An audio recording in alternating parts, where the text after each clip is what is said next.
Boa noite, irmãos. Vamos elevar nossos pensamentos a Deus e a espiritualidade.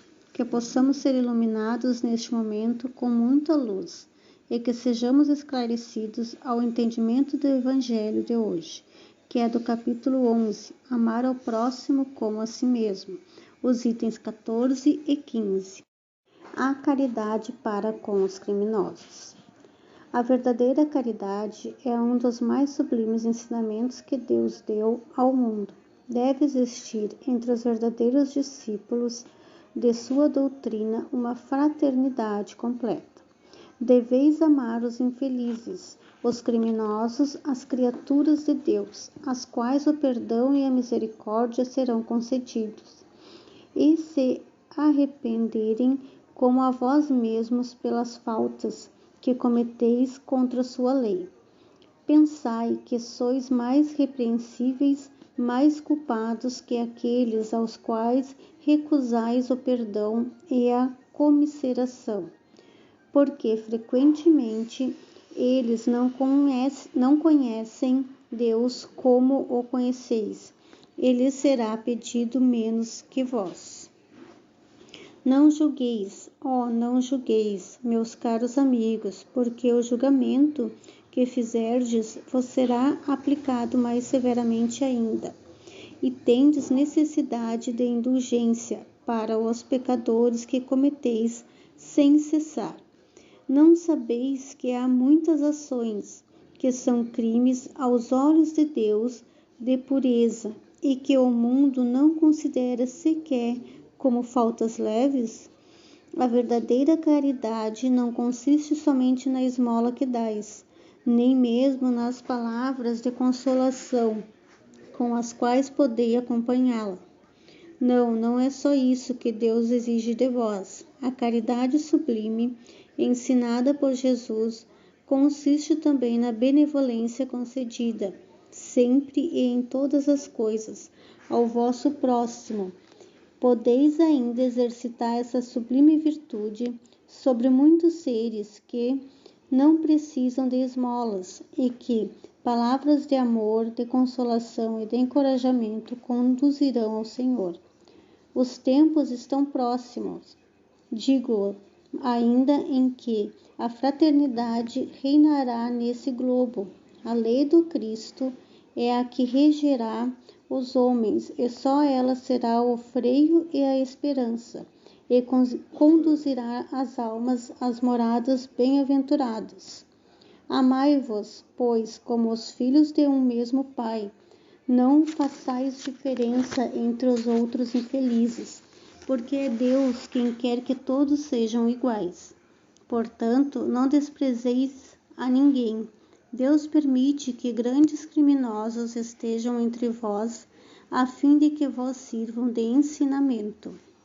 Logo, quando os homens forem conduzidos a verdadeiras leis de Deus, não haverá mais necessidade desses ensinamentos, e todos os espíritos impuros e revoltados serão dispersados nos mundos inferiores, de acordo com as suas tendências.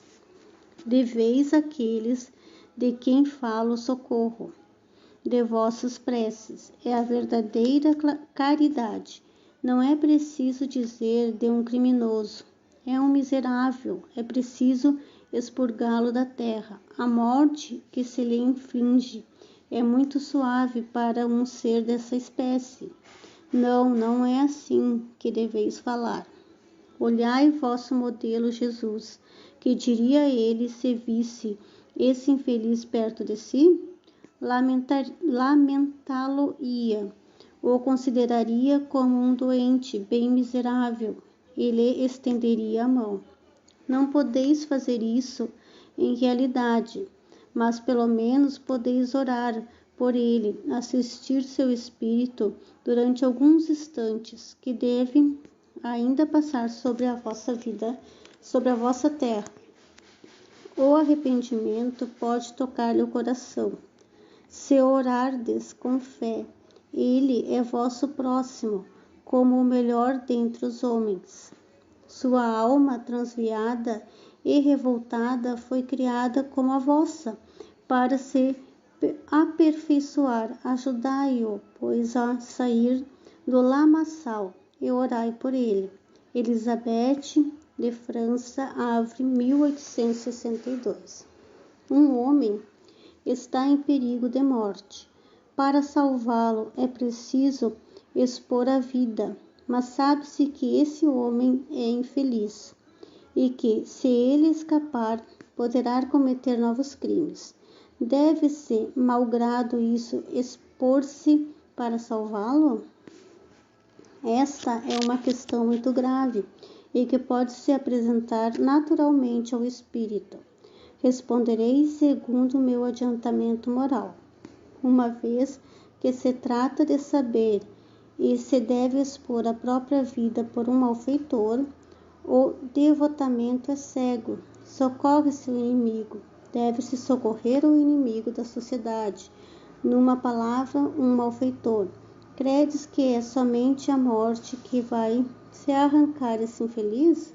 É talvez toda a sua vida passada, porque pensai nisso nesses rápidos instantes que lhe arrebatam os últimos minutos da vida. O homem perdido volve sobre sua vida passada, ou antes ela se ergue diante dele. A morte talvez chegue muito cedo para ele, e a reencarnação poderá ser terrível.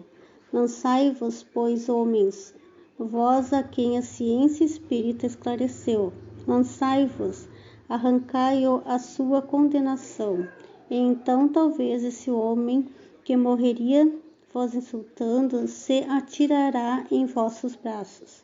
Todavia, não é preciso perguntar-vos se o faria ou não, mas ide em seu socorro, porque salvando-o obedeceis a esta voz do coração, que vos digo, podeis salvá-lo, salva-o. Lamennais, Paris, 1862. A caridade para com os criminosos. Muitas vezes nos parece difícil agir em favor de alguém que cometeu um mal ao outro, cometeu um crime, mas Jesus nos ensinou a amar o próximo como a si mesmo. Julgar o outro pelo seu erro, muitas vezes terrível, não nos torna menos errantes dos nossos erros, que julgamos de menor valia.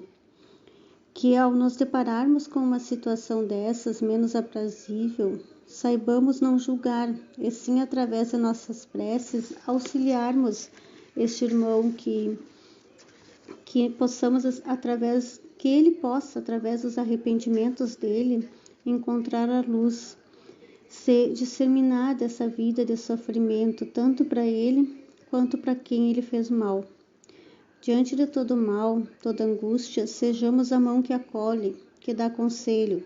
Se não formos ouvidos, façamos pelo menos uma prece para que essa pessoa ou essa situação seja tocada com os olhos da ternura e do coração. Neste momento, vamos elevar nossos pensamentos ao Pai Maior. Que as águas que estão em nossos lares sejam fluidificadas, que nelas sejam colocadas o remédio que cada um necessita conforme o seu merecimento. Pedimos também pela paz no mundo, que todos aqueles que se encontrarem com algum problema, seja físico ou espiritual, essa noite sejam acalentados, que tenham um pouco de amor, carinho e de paz. Que assim seja.